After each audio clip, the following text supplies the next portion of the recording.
یوه ورځ د افریقې د ځنګل د پاسه یو ورکوټه جهاز تېرېدو. دا جهاز د بوټسوانا نه 600 کیلومتره لرې د مون په نوم یو کلي ته روان و، او په دې کې ناست 15 کسان د یو بزنس ټرپ لپاره هلته روان وو. د سفر په شروعات کې هر څه ټیک ټاک وو، خو یکدم یوه جینۍ ګوري چې د جهاز د یو انجن نه تیل روان دي، او د دې په کتلو سره ټول خلک ډیر زیات وارخطا شو، او زر تر زره یې پایلټس ته وویل، خو په اصل کې دا جهاز د 2 انجن والا و. خو پایلټ زر تر زره د متاثره انجن بند کړ، ځکه چې دې جهاز په یو انجن باندې هم خپل سفر جاري ساتلی شو. خو د افسوس خبره دا ده چې د زیاته ګرمۍ د شدت د وجې نه د دې جهاز لپاره دا یو انجن کافي نه و، او جهاز یکدم د ځمکې طرف ته په غورځېدو شو.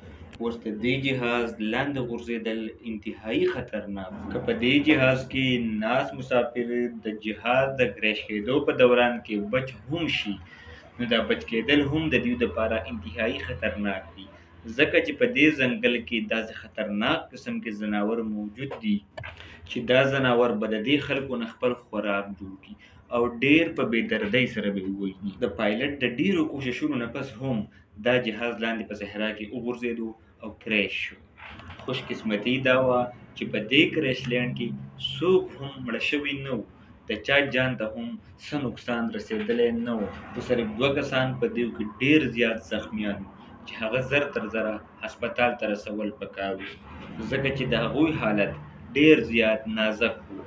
کله چې دا ټول د جهاز د ملبې نه د یو بل په مدد سره را بهر شو، کله چې دوی خپل ځانونه سنبال کړل، نو بیا یو پایلټ مخکې ورځي چې د جهاز د کاکپټ نه ایمرجنسي ټرانسپونډر راوباسي، چې په هغې د کنټرول ټاور سره کانټیکټ وکړي، او په دیو پسې یو بل جهاز راشي او دیو د دې صحرا نه اوچت کړي. خو افسوس څنګه چې دا پایلټ مخکې ورغی، نو په دې جهاز کې یو زورداره دماکه وشوه، او هر څه تباه و برباد شو، او ایره ایره شو. اوس دغه خلک په داسې خوشې بیابان کې د داسې ځناورو په منځ کې چې ټول خون خوار دي، انسانان نه پرېږدي، بغیر څه د اوبو نه او بغیر څه د خوراک نه په دې ځای کې خپل ژوند کوي، او په داسې زخمی حالت کې ناست دي.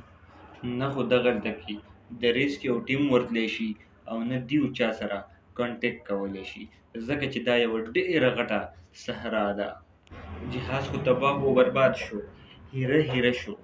خو کله چې هم دا جهاز د څو ګنټو نه وروسته د مون نومي کلي ته ونه رسېدو، نو دغه خلکو ته پته ولګېده چې دا جهاز به ضرور په دې ځنګل کې په دې صحرا کې کریش شوی وي، او هم په دغه ټایم باندې فوراً ریسکیو ټیم ایکشن واخیستو او خپل اپریشن یې شروع کړو.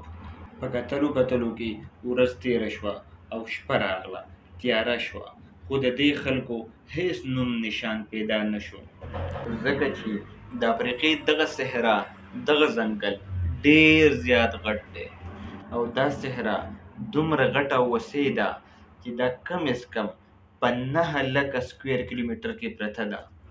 او دا خلک وایي چې د شپې د دې صحرا کوم چې خونخوار ځناور دي، دا زموږ د شکار کولو لپاره راغلي وو. دیو دا لیکي چې نن شپه به مونږه دا ځناور لازم ټوټه ټوټه کوي او خوري به مو، ځکه چې زموږ نه چار چاپېره هر طرف ته دغه ځناور په دې بوټو کې پټ شوي وو. مونږ د دیو د حملې انتظار کوو، خو دا ځناور مونږ ته مخکې نه شو راتلی، شاید چې د دې وجه به دا اور و، ځکه چې د دې اور نه به دا ځناور واپس تښتېدل. په دغه شپه باندې دا خلک بچ پاتې شو. خو څنګه چې سحر شو، نو د دیو په سر باندې یو جهاز تیر شو. دیو ډیر زیات خوشحاله شو چې دا جهاز په مونږ پسې راغی، خو افسوس داسې ونه شوه. دا یو مسافر جهاز و او تیر شو. په انتظار کې دویمه ورځ هم تیره شوه، شپه راغله، خو د ریسکیو ټیم د لرې پورې هیڅ درد نه لګېدو. ریسکیو ټیم خپل برپور کوشش کوي چې دا خلک پیدا کړي، خو افسوس صحرا ډیره زیاته غټه ده. دیو ته دا معلومات نه کیږي چې دا خلک به په کومه حصه کې پراته وي. دیو تلاش نه کړی شو. او بل خوا د ډیرې سختې تندې په وجه باندې د دې خلکو حالت ډیر زیات خراب دی. په دغه دشته کې یو طرف ته خو ډیره شدیده ګرمي ده او بل طرف ته د تندې د وجې نه دا خلک پړقېږي. او بل طرف ته په دې خوشې صحرا کې داسې خونخوار ځناور هم دي چې د هغوی یره ده. ایني ټایم دیو په دیو باندې حمله کولی شي. او بل طرف ته دویمه شپه هم په سر راغله. یو طرف ته خو دا مسافر ډیر زیات وږي دي او د تندې نه هم ډیر خراب حال دی. او بل طرف ته د دې خونخوارو ځناورو د وجې نه د دیو د یرې نه ټوله شپه په ناسته تېره کړه.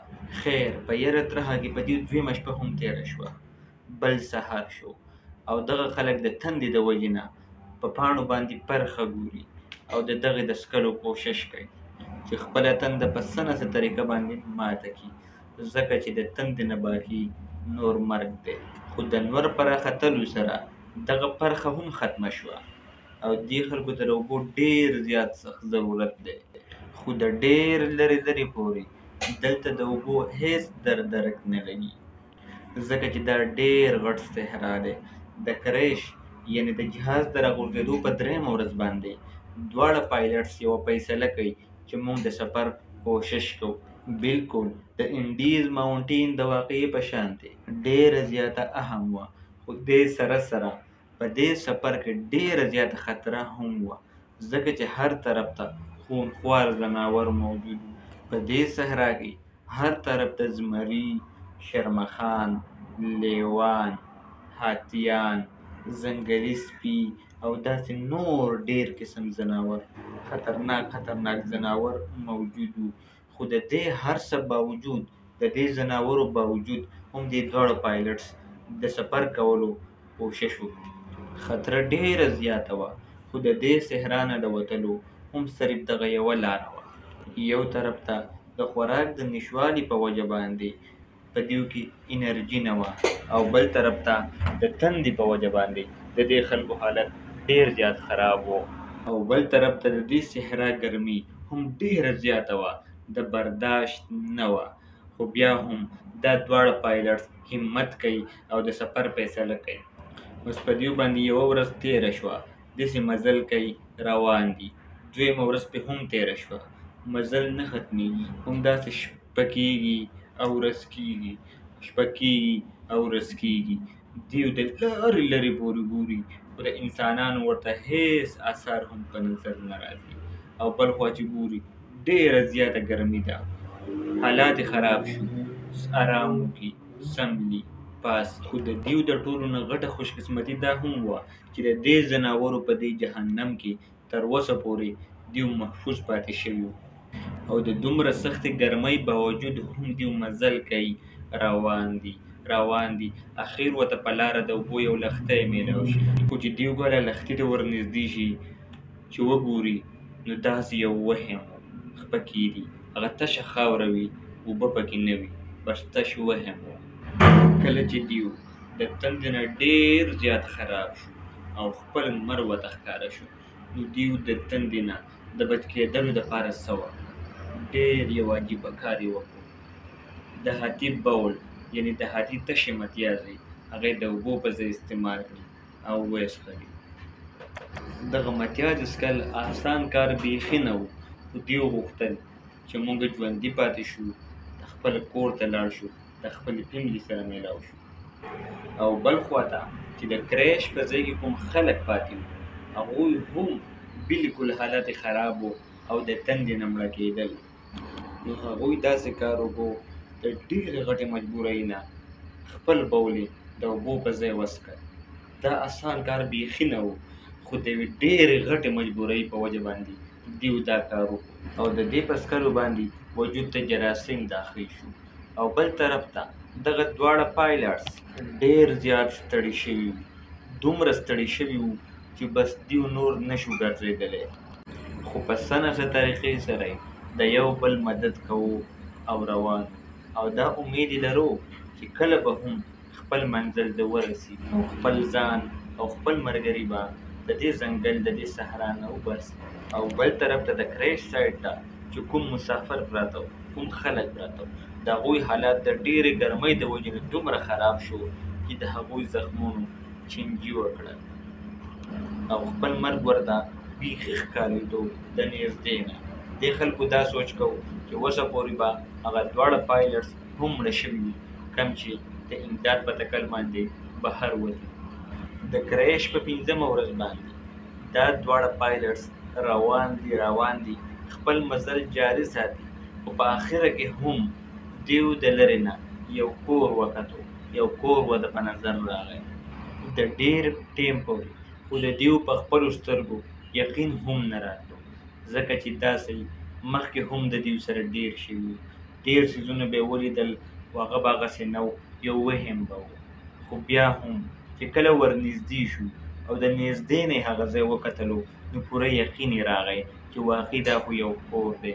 بس په کور کې دننه ورداخل شو، څه ګوري چې یوه جینۍ په صوفه ناسته ده او د هغې مخې ته څه کولډ ډرینکس، څه جوس هم پراته دي. د دیو چې کله په جوسو باندې نظر پرېوتو نو بغیر د جینۍ د انفارمیشن نه هغه جوس راوچت کي او ویسکي او د دې نه پسې ښه ډېرې اوبه وڅکي. دغه دواړو پایلټانو په دغه کور کې ښه آرام وکړو. کله چې په سکون کې شو، ښه خوراک یې وکړو، نو د هغې نه پسې د کنټرول ټاور سره کنټیکټ وکړو او خپله ټوله واقعه ورته بیان کړه چې موږ چېرته یو، زموږ سره څه وشو، نور ملګري مو چېرته دي، اوس په موږ څه تېرېږي. هغوی چې کله دا خبر واورېدو نو ډېر زیات خوشحاله شو چې دا خو ژوندي دي. فوراً یې د ریسکیو ټیم راولېږو. ټیک د کریش په 6مه ورځ باندې د مرګ نه یو څو قدمه مخکې دغې خلکو د هلیکاپټر یو آواز واورېدو. د هلیکاپټر د آواز په اورېدو سره دا خلک ډېر زیات خوشحاله شو او یو نوی طاقت پکې راغی او ګوري چې اخر هم د ریسکیو ټیم دغې خلکو ته راورسېدو او دغه خلک یې بچ کړل. ښه دوستانو، نو دا وه یوه حقیقي او د ډېر درد نه ډکه کیسه. اوس راته تاسو ووایئ په کومنټ باکس کې چې دا کیسه موږ ته کوم یو سبق راکوي. زموږ پوره یقین دی چې دا کیسه به ستاسو لازم خوښه شوې وي. موږ ته په کومنټ کې د خپل رای اظهار لازم وکړئ. او دا هم څه فلمي کیسه نه ده، دا په حقیقت باندې مبني یوه کیسه ده، په ریل کې داسې مخکې شوي. که چېرې ستاسو د خوښې یو بل ټاپک وي، یوه بله واقعه وي، نو د هغې نوم هم موږ ته لاندې په کومنټ کې ولیکئ چې موږ تاسو ته د هغې ریلیټډ یوه ویډیو جوړ کړو. او که چېرې د اوسه پورې تاسو زموږ چینل سبسکرایب کړی نه وي نو د داسې ویډیوګانو دپاره د امازون د زده کولو دپاره زموږ چینل ضرور سبسکرایب کړئ، ویډیو سره لایک کړئ او مخکې یې د خپلو ملګرو سره شیر کړئ چې هغوی ته هم خوندونه او مزې واخلي. دا ټول هر سره به انشاءالله تاسو ته په خپله مورنۍ ژبه پښتو کې میلاویږي. په لوی الله سپارم، د الله په امان.